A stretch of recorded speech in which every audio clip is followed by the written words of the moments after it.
Praise Yahweh.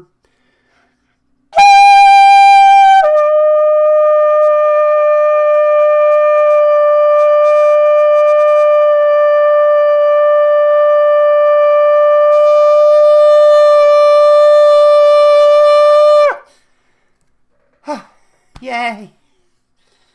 Praise you, Father. Praise you forevermore. I'm so thankful. So thankful. So here we are with another teaching today. Something that I have several teachings in queue. But this one I was going to do last week, but then the presence of the Most High fell upon me. I mean, the fire. And just kind of made me afraid. I was so afraid. So afraid, people. Oh, man. The fire was just... Which I'm going to do a teaching on that, in just a bit also.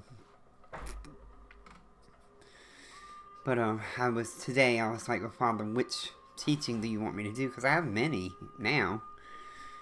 Especially since that came to pass. So I was like in the spirit earlier, and I was thinking and contemplating this particular teaching, and it was, it was bore witness unto me that, this can be the first. Now, I know this is really a sad-looking little skeleton here. But I know it probably looks like an ape.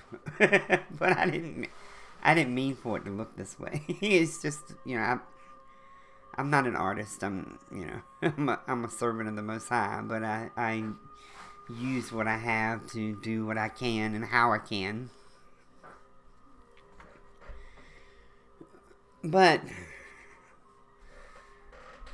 the bones is so important.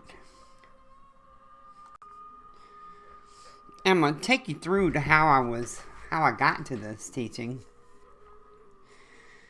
But one day I was just sitting and contemplating about how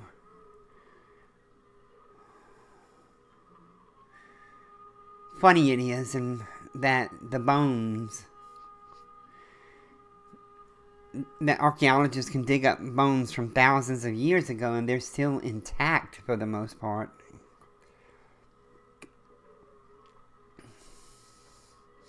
These skeletons. And it just kind of blew me away thinking about that. How they don't go back to the dust of the earth in the way the flesh does, Everything about you, everything goes back to the dust of the earth except for the skeleton that was created. And there's so much wisdom in this. The skeleton also comes from the dust of the earth. But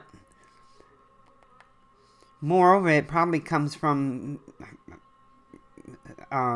many substances come together to make up the bone structure, the calcium or whatever in the bones. And then it started reminding me of the scriptures, different scriptures that pertain to the bones, where maybe the prophets would say, that this was food to my bones or good to my bones, or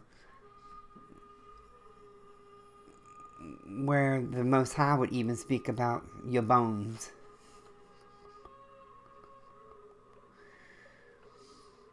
And I started thinking about the strength of the bones.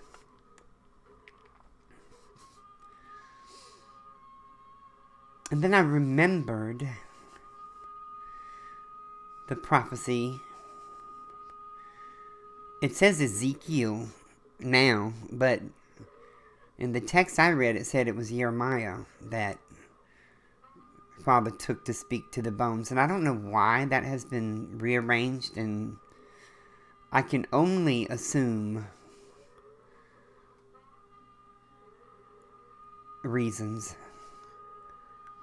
One stands out more than the others, but I'm going to leave it there. And I'll just play along, because it doesn't matter really. It does and it doesn't. Which one spoke it? The fact that it was spoken, and that Father spoke it. And the one that will speak it in the future, very soon, has been anointed with the spirit of Jeremiah and Ezekiel. So either way, they will speak what Father told the prophet to speak.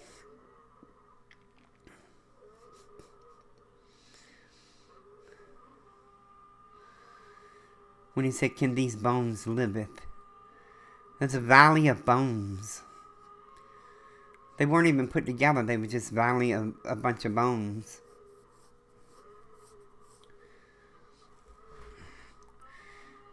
Ironically, this is a part of the resurrection. But when I started thinking about the flesh and then the spirit, a lot of times in the scriptures, when it's speaking of the bones, it's speaking of the bones of the spirit.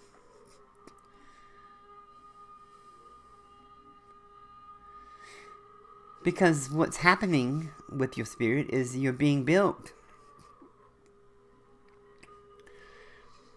You got to have the strong bones for Father to build on you. You have to have strong spiritual bones. And that comes from learning and being obedient to every word that the Most High spoke through the prophets. Because after all, it's a prophet that's going to speak this.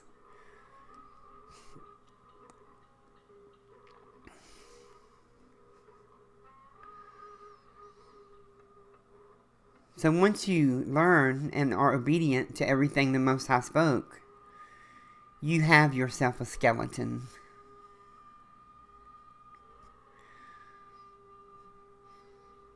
That he can start with.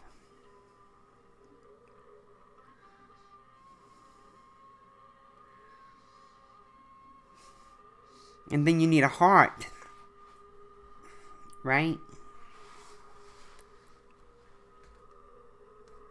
A heart of stone needs to be turned to a heart of flesh, so that the Moshiach, the Messiah, can also come forth.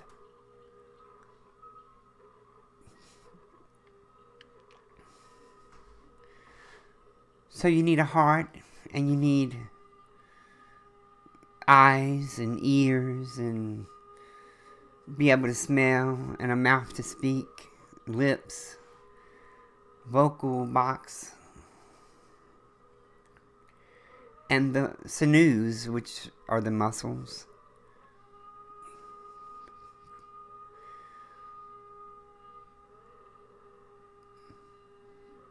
As long as you're just a bunch of dry bones,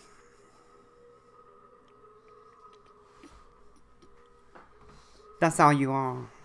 A bunch of dry bones. But you have to put the bones together in their places. You have to understand the ribs are the bones that protect the heart and the lungs, which is where the life of the body comes forth. It is also the life of the spirit man.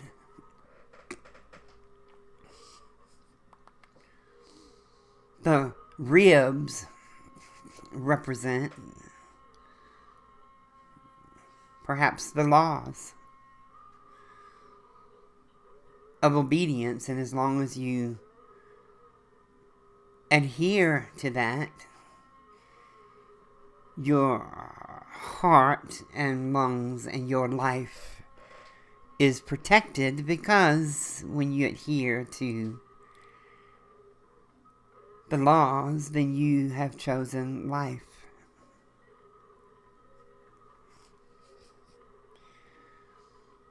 And the laws protect your heart and your lungs, the things that help distribute the blood and the life throughout the rest of your body. Because your blood is your life. The breath of the Most High is in your blood.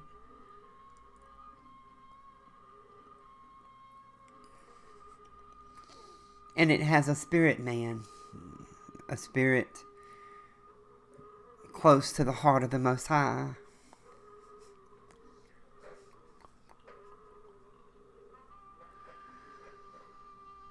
So it's kind of a building block. That's kind of what it's like.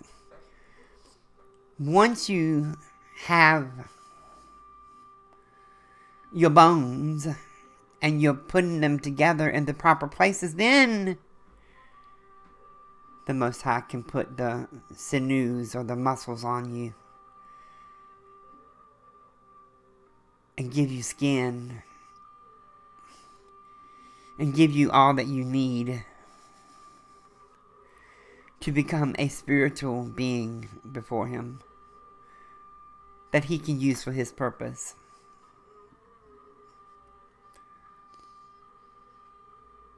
A lot of you don't realize or recognize that what Yahshua did was it's kind of like going into a video game. You have to go to you have quest, and as you go and win the prize of this quest, then you get to go on to the next level. And Yahshua is your guide as you go through. He is teaching you how to get your bones and put them together properly, so that the Most High can put sinews or muscles on you, so you can become that living being that you need to be, so that He can give you the eyes and the ears and the nostrils and the mouth and the tongues of the Most High, and the voice to utter.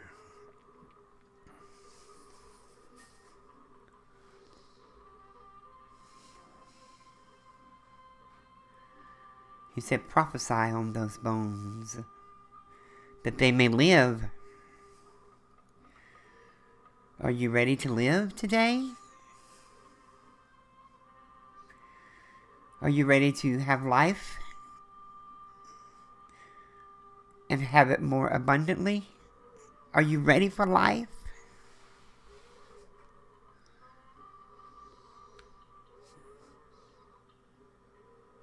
If you don't pass the quest and complete the levels, you don't get life.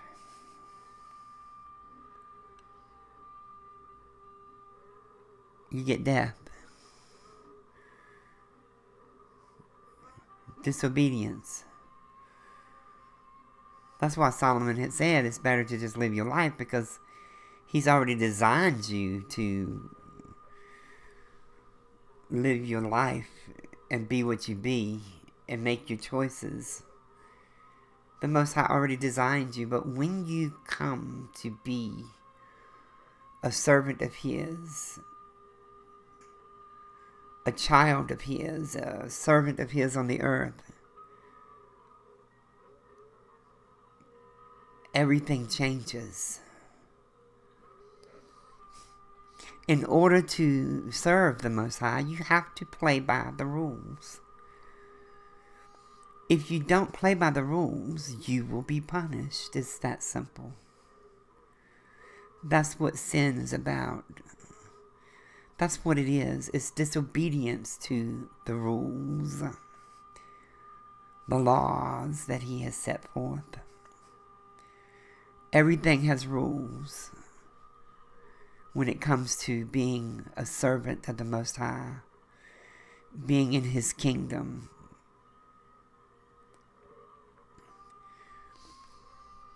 Yahshua gave you the tips and the tools you need to overcome, but then Paul came along and decided to tempt you away.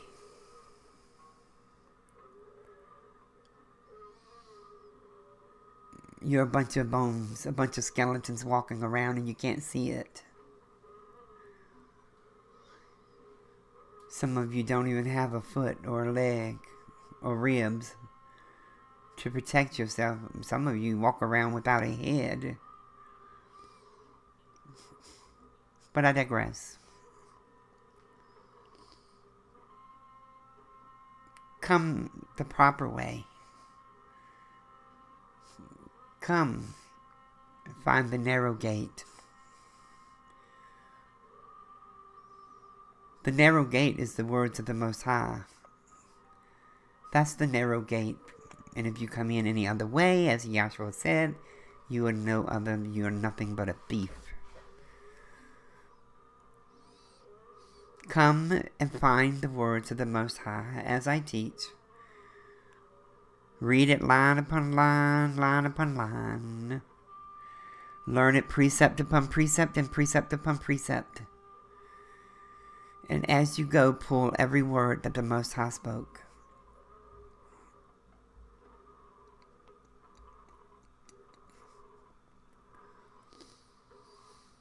So that your bones can be strong.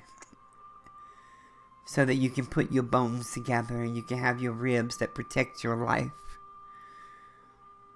Your heart and your lungs. Your life.